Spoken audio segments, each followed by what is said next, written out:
Assalamualaikum warahmatullahi wabarakatuh. Alhamdulillahi rabbil alamin.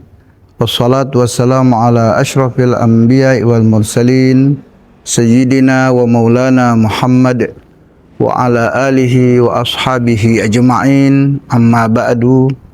Hadirin yang dimuliakan Allah Subhanahu wa taala, kesempatan yang mulia ini mari kita bersyukur kepada Allah Subhanahu wa taala. Kita dipertemukan di bulan suci Ramadan, bulan yang kita nanti-nanti kedatangannya, dan bahkan di bulan ini dan beberapa bulan yang lalu kita berdoa kepada Allah Subhanahu wa taala agar kita dipertemukan di bulan suci Ramadan. Barik lana Allahumma fi Rajab wa Sya'ban wa ballighna Ramadan. Ya Allah, berkati kami di bulan Rajab dan bulan Sya'ban dan pertemukan kami di bulan suci Ramadan. Ini pertanda doa-doa kita senantiasa diijabah oleh Allah Subhanahu wa taala.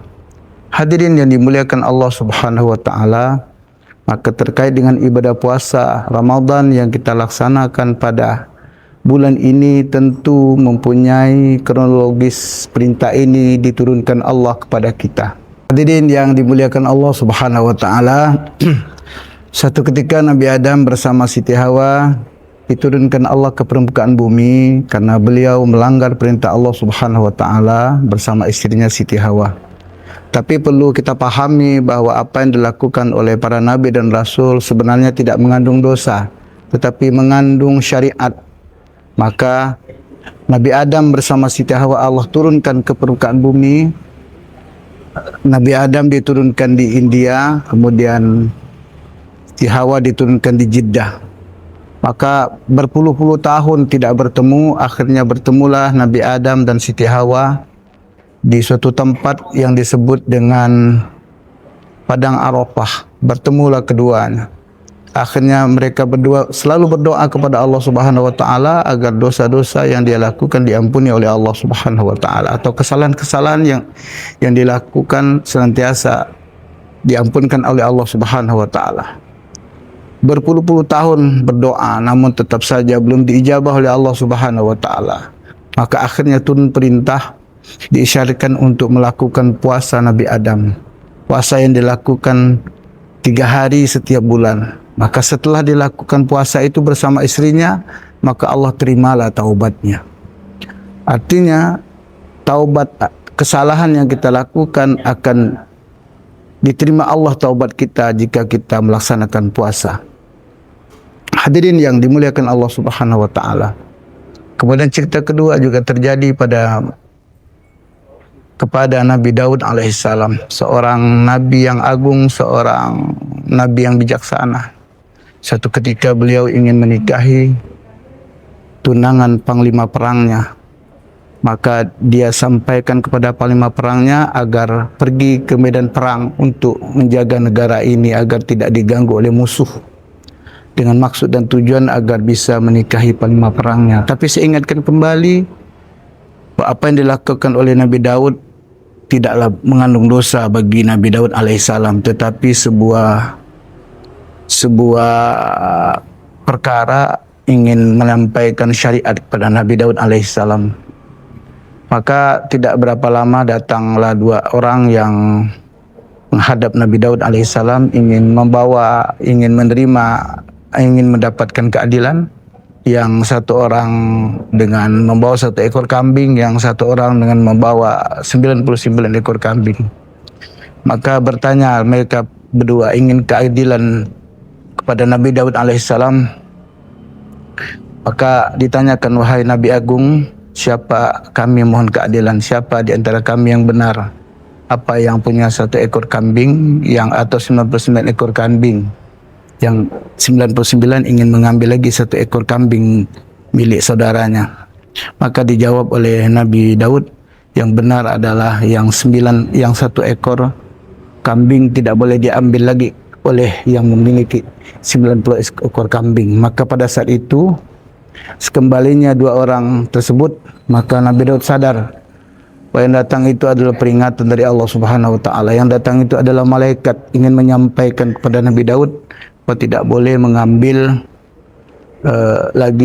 tidak boleh lagi meminang atau menjadikan istri wanita yang menjadi tunangan panglima perangnya. Maka sadarlah Nabi Daud atas kesalahannya, maka dia bertobat kepada Allah Subhanahu wa taala, berdoa kepada Allah agar taubatnya diterima sambil menangis. Dalam sejarah disebutkan sampai tidak lagi keluar air mata, tetapi yang keluar adalah darah, dalam rangka untuk bertaubat kepada Allah Subhanahu wa taala. Namun tetap saja taubatnya belum diterima. Maka turun perintah Allah Subhanahu wa taala agar Nabi Daud melaksanakan puasa. 1 hari berpuasa, 1 hari berbuka. Inilah disebut dalam Islam puasa Nabi Daud alaihissalam. Hadirin yang dimuliakan Allah Subhanahu wa taala. Itulah mengapa Allah Subhanahu wa taala mensyariatkan puasa kepada kita. Tentu tujuannya tidak lain agar kita bisa taubat kita senantiasa diterima oleh Allah Subhanahu wa taala. Maka hadis baginda Muhammad sallallahu alaihi wasallam mengatakan, man shoma ramadhana imanan wa ihtisaban ghufira lahu ma taqaddama min dzambi. Siapa saja, kata Nabi, yang berpuasa di bulan Ramadan dengan mengharapkan keridhaan Allah Subhanahu wa taala, maka dosa-dosanya yang telah lalu akan diampuni oleh Allah Subhanahu wa taala. Hadirin yang dimuliakan Allah, itulah mengapa kita senantiasa diisyaratkan untuk melaksanakan ibadah puasa dengan maksud dan tujuan agar dosa kita senantiasa diampuni oleh Allah Subhanahu wa taala. Hadirin yang dimuliakan Allah, suatu ketika dosa kita sudah diampuni oleh Allah Subhanahu wa taala, maka tentu kita akan menggapai nilai-nilai takwa di hadapan Allah Subhanahu wa taala. Hadirin hadirat saimin-saimat yang dimuliakan Allah Subhanahu wa taala, pada kesempatan yang mulia ini pula mari bersama-sama kita di bulan suci Ramadan ini senantiasa banyak mengisi dengan amaliah Ramadan. Tentu di antaranya adalah mari bersama-sama kita banyak bertadarus membaca Al-Quran. Yang ini adalah sebuah kesunahan dari baginda Muhammad SAW. Maka Nabi juga mengisyaratkan kita banyak membaca Al-Quran. Iqra'ul Quran fa innahu ya'ti yaumal qiyamah syafi'an li ashabi. Mari kita membaca Al-Quran, semoga nanti akan memberi syafaat kita di hari kiamat. Maka di bulan Ramadan ini kita banyak membaca ayat suci Al-Quran. Tidak hanya itu, kita juga mengajak keluarga kita, anak-anak kita untuk senantiasa membaca Al-Quran dengan maksud dan tujuan agar hati kita menjadi sejuk, tenang dan tentram. Kemudian selain itu juga kita bersama-sama melaksanakan sholat tarawih berjamaah, kemudian sholat qiyamul lail dan sholat-sholat sunnah yang lainnya. Semoga ini yang kita lakukan senantiasa akan menjadi wasilah kita, taubat kita diterima oleh Allah Subhanahu wa taala. Kemudian selain itu pula kegiatan sosial yang kita lakukan, memberi bantuan takjil kepada masyarakat yang kurang mampu atau masyarakat di sekitarnya, kemudian banyak berimpak, banyak bersedekah. Karena di bulan Ramadan ini seluruh amal ibadah yang kita lakukan senantiasa diterima oleh Allah Subhanahu wa taala dan menjadi amalan yang paling hebat dan kuat.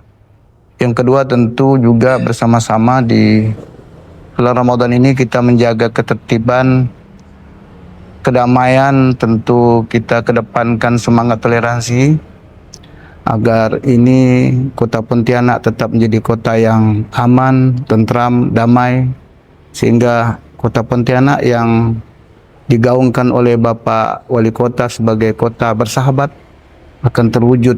Oleh karena itu, ini sebuah keniscayaan bagi kita untuk melakukannya bersama-sama.